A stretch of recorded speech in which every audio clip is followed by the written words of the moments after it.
Buenos días, mis hermanos. El tema para hoy que nos corresponde es Segunda de Timoteo, capítulo 4. Este día vamos a compartir de la palabra y vamos a recordar un poquito de lo que nos hablaba el pastor el día de ayer. Miremos qué nos dice el versículo 2, por favor, pastor, de Segunda de Timoteo, capítulo 3. Porque habrá hombres amadores de sí mismos, ávaros, vanagloriosos, soberbios, blasfemos, desobedientes a los padres, ingratos, impíos. Nos decía que habrán hombres amadores de sí mismos, y eso es lo que estamos viendo en este tiempo y en el tiempo de hoy.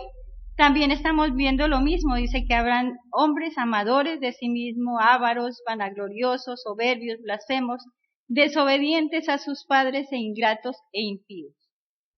Nada de lo que pasaba en el tiempo de antes pasa en este tiempo.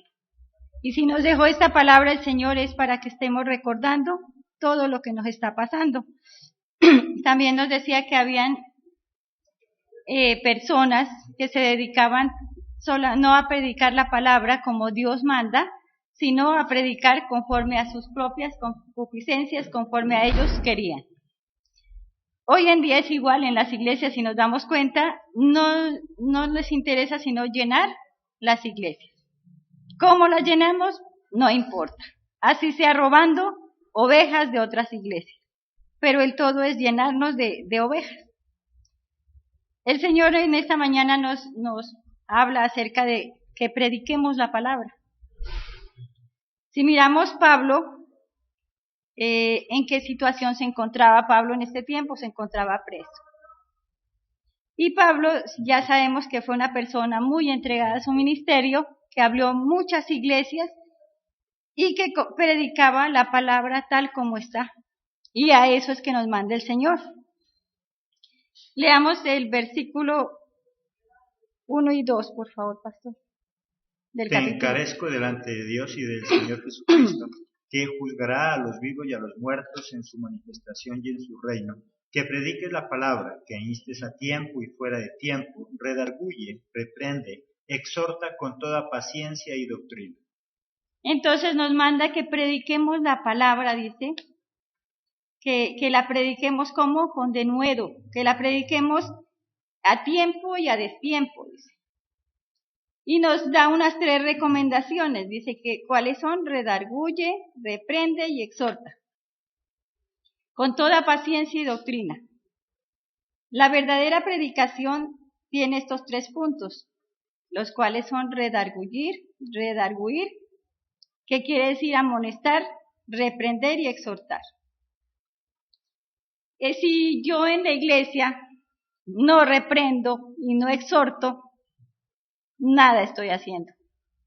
Por eso muchas veces hay personitas que no les gusta que los reprendan, que los exhorten, pero Dios nos manda a que debemos hacer esto. Por favor, el versículo 3 y 4. Porque vendrá tiempo cuando no se sufrirá la sana doctrina, sino que teniendo comezón de oír, se amontonarán maestros conforme a sus propias concupiscencias, y apartarán de la verdad el oído y se volverán a las fábulas. Bien, nos dice la palabra que una predicación que no tenga estos 3 puntos de nada nos va a servir. Pero dice que también que en este tiempo solamente nos interesa es predicar acerca de qué predican las iglesias, de las finanzas, de la prosperidad y de la autoestima. En muchas iglesias no se acostumbra a leer la palabra consecutivamente y a estudiarla consecutivamente. Yo siempre le doy gracias a Dios por eso, porque Dios nos reveló que debemos estudiar la palabra consecutivamente. De esa manera es la manera en la cual vamos a entender la palabra y no nos vamos a basar en determinados pasajes, en determinados puntos, porque es muy fácil sacar una predicación acerca de las finanzas, acerca de la prosperidad, acerca de la autoestima, pero muchas veces, y nos consta que el Señor nos pone a orar y a ayunar por esa palabra, porque hay muchas veces que tenemos que buscar otros libros, buscar otras informaciones para poder entenderla. Gracias al Señor por esa revelación que nos dio a los soldados de Jesucristo de que estudiemos la palabra consecutivamente. que no estemos buscando temas específicos para determinado grupo, para determinadas personas, que no estemos invitando al predicador más grande para que la iglesia se llene. Dios nos manda a predicar la palabra. Y es muy clarito ahí en el versículo, el título que tiene, dice, predica la palabra. Entonces, el predicar la palabra nos lleva ¿a qué? A que debemos estudiar, que debemos prepararnos, que debemos capacitarnos para dar esa palabra. Y en el predicar la palabra debemos tener en claro que tenemos esos 3 puntos, los cuales son corregir, reprender y animar. Una predicación que no tenga esos 3 puntos específicos no le va a llegar al auditorio. Sigamos con el versículo 5, 6 y 7, por favor, pastor. Pero tú, sé sobrio en todo, soporta las aflicciones, haz obra de evangelista, cumple con tu ministerio, porque yo ya estoy para ser sacrificado y el tiempo de mi partida está cercano. He peleado la buena batalla, he acabado la carrera, he guardado la fe. Y leamos, por favor, el 1 Timoteo 4:1.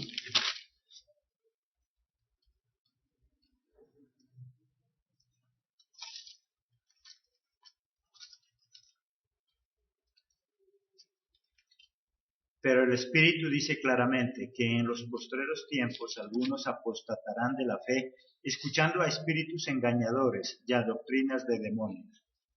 Entonces, ¿qué es que nos dice allí? Dice que muchos apostatarán de la fe, escuchando doctrinas de demonios. Bueno, yo decía, bueno, ¿y cuáles son esas doctrinas de demonios? Precisamente la palabra nos está hablando de doctrinas de demonios. Esas doctrinas son doctrinas que determinado apóstol, determinado pastor, la entendió la palabra a su amaño y sacó una doctrina. Doctrinas que no concuerdan con la palabra de Dios. Una de ellas, negar a Dios como Padre, al Espíritu Santo y negar a Jesucristo. Solamente creer que solamente existe Jesucristo, esa no es una verdadera doctrina, porque en la palabra de Dios encontramos en muchos textos donde nos habla de un Padre, de un Hijo y de un Espíritu Santo. Y es tan clara la palabra que no, a veces uno dice, no, pero ¿qué es lo que entienden entonces? Debemos ser esas personas sensatas y pedirle revelación a quién, al Espíritu Santo, para poder entender la palabra de Dios. Y nos dice también que, mire qué bonito sería que nosotros lleguemos al conocimiento de la verdad y decir lo que dijo Pablo en el versículo 5, sé sobrio, soportad las aflicciones, haz la obra de evangelización, cumple tu ministerio. Él en ese momento estaba en una cárcel, estaba preso, y qué bonito sería nosotros llegar, cuando ya estemos ancianitos, cuando ya estemos viejitos, llegar a decir, he peleado la buena batalla. ¿Será que nosotros en este momento podemos decir que ya peleamos la buena batalla? Nos falta mucho. Y en esta vida, mire, si nos damos cuenta en lo que estamos viviendo, son batallas todos los días. En el hogar vencemos una batalla, con nuestros hijos otra batalla, con la esposa otra batalla, con el esposo otra batalla. Estamos en una completa batalla. Entonces, ¿a qué nos insta el Señor en esta mañana? A que peleemos esa buena batalla, dice. Dice Pablo que él ha acabado la carrera, he guardado la fe. Por lo demás, me está guardada la corona de justicia, la cual me dará el Señor. Qué bonito que lleguemos nosotros a esa ancianidad diciendo eso. Mire, yo, gracias a Dios, cumplí con lo que Dios me mandó. Mis hijos son profesionales, mis hijos están bien. He peleado la buena batalla. He ganado esa carrera. Entonces no nos asustemos si cada día vienen a nuestras vidas problemas, dificultades, no, porque estamos en una batalla y aquí lo está diciendo. Y qué satisfactorio es cuando viene un problema Y en ese momento, ¿qué sentimos? Desesperación, lloramos, nos cogemos de los pelos, mejor dicho, no sabemos qué hacer. Pero qué bonito es pensar que esa tempestad pasará. Y todo en la vida pasa, tiene que pasar, con un propósito. Las dificultades, los problemas en el hogar vienen con un propósito. Entonces debemos preguntarnos, ¿qué propósito tiene Dios con lo que me está pasando? ¿Qué propósito tiene Dios con lo que nos pasa día a día? Dios tiene un propósito en nuestras vidas. Leamos por favor 9, 10 y 11, pastor. Procura venir pronto a verme, porque Demas me ha desamparado, amando este mundo, y se ha ido a Tesalónica. Creciente fue a Galacia y Tito a Dalmacia. Entonces en este momento él está preocupado. Si nos damos cuenta, está solo. Siente una soledad tremenda. Imagínese usted en un momento de esos en una cárcel, cuando usted dedicó toda su vida a compartir el evangelio, a restaurar hogares, cuando usted iba a visitar a sus discípulos, pero ahorita él se encuentra solo en una cárcel. Cuando yo leía esto me daba dolor, sentía ese dolor de Pablo, esa soledad. Muchas veces como pastores también sentimos esa soledad, esa tristeza. Pero el único que llena ese vacío, ¿quién es? Dios. Mire, él dice, estoy solo. Todos me han abandonado, todos.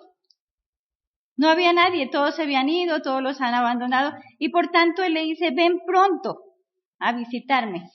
Estaba en una situación de desesperación, me imagino que estaba hasta desesperado él ahí. Sigamos, por favor, pastor. 14. Alejandro el Caldero me ha causado muchos males. El Señor le pague conforme a sus hechos. Dice el 14 que Alejandro el Calderero me ha causado muchos males. En nuestra vida, en la iglesia, también hay personas que nos han causado muchos males. ¿Quién era Alejandro el Calderero? Dice que Alejandro el Calderero era un artesano que hacía calderos de bronce para vender. Y él dice que cuando andaba con Pablo, dice que era la mano derecha de él. Andaba siempre en las predicaciones, andaba visitando a sus discípulos, siempre andaba con él. Pero dice que ahora, ¿qué pasó? Dice, ahora me ha causado muchos males. El Señor retribuirá conforme a sus hechos. En una ocasión yo decía, no, uno no le puede desear el mal a otra persona, pero con esto me confirma que si esas personas se levantan en contra tuya, ¿qué dijo él? El Señor retribuirá conforme a sus hechos. Dios les pagará de la misma manera a lo que ellos están haciendo. Yo les saqué aquí para que entendamos mejor quién es Alejandro el Calderero, y Manuelito nos lo va a leer. Y en la iglesia hay muchos Alejandros caldereros.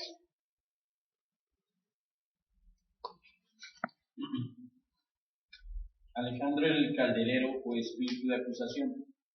Estos Alejandros son aquellos a los que se les da a conocer el Evangelio de Jesucristo y abrazan la fe con entusiasmo. Se les mima y trata como lo que son, recién nacidos en Cristo. Se les cambia los pañales espirituales y se les alimenta con leche espiritual. Al tiempo, al verles que están crecidos, se les da otro tipo de alimento. Se les instruye y se les empieza a hablarles y a tratarles como hombrecitos o mujercitas, que también las hay en Cristo. Esa es la etapa a la que comienzan a sentirse importantes y hablan de que se les instruye la palabra a todo el mundo como si fuera alguien muy especial, defendiéndole ante habladurías y chismorreos. Se llegará el caso. Quieren estar siempre al lado del que les instruye para aprender y parecerse en todo a él. Pero siguen creciendo y llegan a ser tan adelantados espirituales, que aseguran que el que les da a doctrina no es la persona especial que ellos creían, sino que les juzguen e incluso les hacen frente, llegando a negar verdades doctrinales y decisiones de la iglesia a las que pertenecen, de tal manera que pueden llegar a blasfemar y a jurar de la fe que anteriormente habían defendido con ardor, y que han pasado un tiempo, llegan a acusar y condenar, haciéndoles el mayor daño posible a aquellos que le ayudaron a caminar, les alimentaron y les protegieron cuando ellos estaban solos, por ser unos recién nacidos espiritualmente. No podían, volviéndose en contra de que en un principio admiraron y defendieron, y les abrieron su corazón. Algunos o algunas de estos caldereros o acusadores de los hermanos llegan a abandonar la iglesia que les vio nacer, trasladándose a otra, que con mentiras y falsa humildad son lobos con piel de ovejas, son omitidos como hermanos, que se les ha hecho mucho daño, sin discernimiento de lo que reciben, para saber que están dando cobijo a un espíritu de acusación, que al tiempo y desde adentro, y cuando causando mucho daño, se les dará de nuevo a conocer. Otros u otras abandonan la iglesia definitivamente, revisando y utilizando todo lo que se les había enseñado en cuanto al Evangelio, convertidos en enemigos acérrimos de Jesucristo, enfrentándose a sus discípulos e intentando causar el mayor daño posible, sin entender que el que se enfrenta a los discípulos de Jesús tiene todas las de perder, porque se está enfrentando a él. Ese espíritu de acusación es un contratiempo que deben o deberían afrontar a lo largo de su vida. Los que con corazón sincero sirven a Jesucristo, no olvidemos que Satanás se le llama el acusador de los hombres. Problema que desde la prisión y en la recta final de su vida, hizo Pablo, apóstol de los gentiles, alertar en el primer lugar a su discípulo Timoteo, pero a través de los tiempos ha servido también para prevenir a todos los que tienen la palabra de Dios como guía, para que sepan cómo comportarse, llegado el momento.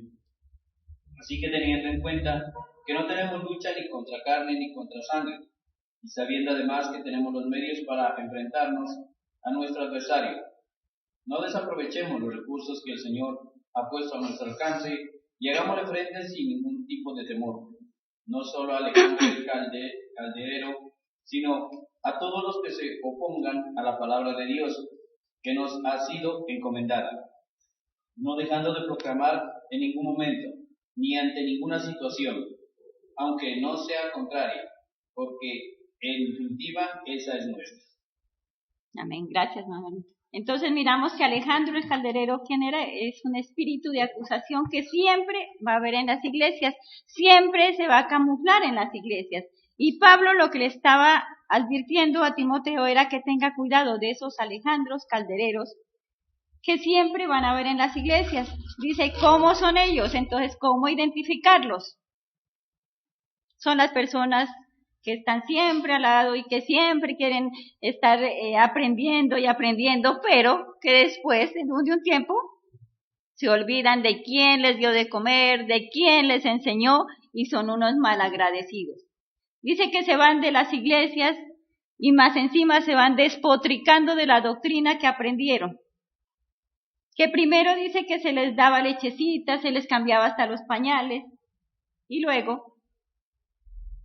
Entonces, mire que leyendo esto me daba paz en mi corazón, de ver que tantas personas malagradecidas que han estado en la iglesia y se han ido de la iglesia, y más encima se van despotricando del pastor, de la pastora y de las hijas de la pastora. Debemos tener en cuenta esas personas que llegan a la iglesia camufladas, dice que son como lobos disfrazados con piel de oveja. Nada de lo que pasaba en este tiempo está pasando en las iglesias hoy en día. Debemos estar siempre alertas entonces de esas personas. Y lo más grave es que dice es que no se meten con el siervo ni con la sierva, se meten con Dios mismo, con Jesucristo, porque están en contra de las enseñanzas que están en la palabra de Dios. Y debemos también tener en cuenta que esta lucha no es ni contra carne ni contra sangre, sabiendo que son contra huestes de las tinieblas, estamos peleando es contra huestes de las tinieblas. Entonces debemos revestirnos ¿de qué? De la palabra, revestirnos de poder y revestirnos de dominio propio para hacer frente a estas personas. Y en tu vida debes tener en cuenta que también va a haber un Alejandro el calderero, que está pendiente viendo qué haces tú para poderte acusar. ¿Qué estás haciendo en tu vida, en tu matrimonio, para poderte señalar? Entonces, en estos tiempos lo que nos recomienda Pablo y lo que siempre ha habido desde el comienzo de los tiempos, que lo único que nos puede salvar y de esa destrucción, como hablábamos ayer, ¿qué es lo que mirábamos desde el capítulo de ayer? El peligro en que se encuentra la iglesia por esa falsa doctrina, y lo único que contrarresta eso es el verdadero conocimiento. No solamente de ahora, desde mucho tiempo atrás, el pueblo de Dios se perdió por esa falta de conocimiento y hoy en día el pueblo cristiano sigue siendo engañado por la falta de conocimiento. Algo importante que dice Pablo: yo ya he concluido con mi carrera, ya lo he dado todo, lo he hecho bien, y no necesitamos estar viejos para decir eso. Cada día, qué bueno que nosotros digamos, bueno, yo hasta aquí lo que estoy haciendo, lo estoy haciendo bien. No importa tengas 15 años, tengas 10 años o 50 o 70 años, lo importante es que cada amanecer yo pueda decir gracias Señor, porque lo que hice hasta hoy lo he hecho bien contigo, permíteme hoy seguir continuando con esa carrera de hacer las cosas bien. Entonces miremos el 16, ¿qué nos dice? Y el 17, por favor, pastor. En mi primera defensa ninguno estuvo a mi lado, sino que todos me desampararon. No les he tomado en cuenta, pero el Señor estuvo a mi lado y me dio fuerzas para que por mí fuese cumplida la predicación y que todos los gentiles oyesen. Así fue librado de la boca del león. Entonces, mire, nos damos cuenta que ¿quién está siempre con nosotros? Dice que en la primera defensa, dice, ninguno estuvo a mi lado. Muchas veces cuando nos están acusando de algo, la gente nos da la espalda e inclusive se van de la iglesia. Entonces dice, en mi primera defensa, dice, ninguno estuvo a mi lado. Mire qué triste, después de que él dio la vida por predicar la palabra, que dio la vida por restaurar hogares, que dio la vida por andar haciendo iglesias en determinadas ciudades, ¿cómo se sentía él? Solo y desamparado. Pero en el 17 dice, pero el Señor estuvo a mi lado y me revistió de poder para por medio de mí fuese cumplida la predicación. Entonces luego viene, ¿quién es el único que nos reviste de poder? Dios. Dios dice que nos reviste de poder y siempre debemos clamarle a Dios para que nos dé esa cobertura, para que nos revista de poder, para llevar su palabra. Cuando tú vayas a compartir la palabra a la casa de oración donde tienes que llevar la palabra, pídele a Dios que te revista de ese poder para llevar la verdad, para no inventarnos doctrinas falsas, para no dejarnos convencer de las doctrinas falsas, sino que prediquemos la palabra tal como está en la Biblia. La palabra de Dios dice que no le podemos quitar ni aumentar una coma. Y yo digo, bueno, ¿y entonces cómo es que se inventan esas doctrinas? Para confundir a la gente. Si la palabra es clara y dice que no debemos quitar nada, que debemos predicar la palabra como está escrita.